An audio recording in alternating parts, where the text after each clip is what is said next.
Hey everybody, welcome to Visual Communication and Media. My name is Adam Rozeski. It's a pleasure to see each and every one of you. Welcome to week 4. That's correct. So sorry if I'm a little under the weather. I'm still trying to catch up with everything and with all the stuff going on. So I'm going to try and catch up with your work. Hopefully have it by Tuesday. Thank you for being patient as always. Other than that, that's pretty much it. So yeah, let's get into it this week. So last week we talked about perceptual responses and finished off with semiotics and how that played an important role with perception and understanding signs and symbols. This week, we're going to talk about the third response type, which is technical responses, and how they kind of play a part with everything. So that's what we're going to be focusing on this week.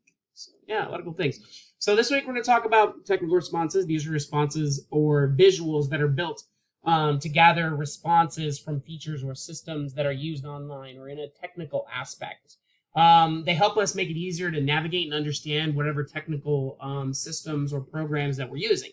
And they refer back to the 5 design rules that we talked about a lot in sensory design, right? With simplicity, proximity, clarity, engagement, and navigation. These all kind of play a part. So technical responses flow upon these 5 points, and we'll talk about them as well.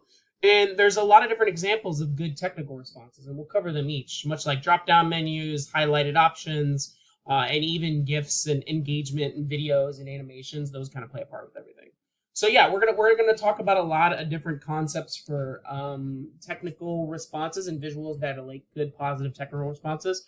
We're gonna talk about visual organization principles, Gestalt versus user experience. We're also going to talk about aesthetics and their importance and visual connectivity and how it's important to understand technology with their relationships. And that's really what we're going to be focusing on this week.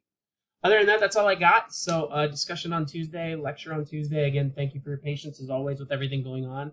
I really appreciate it. That means a lot to me. I'll help you out with your grades and assignments, especially if you're late with stuff. Just contact me and we'll work from there. Other than that, that's pretty much it. So thanks for being amazing. Thanks for putting up with everything. It's been a crazy week.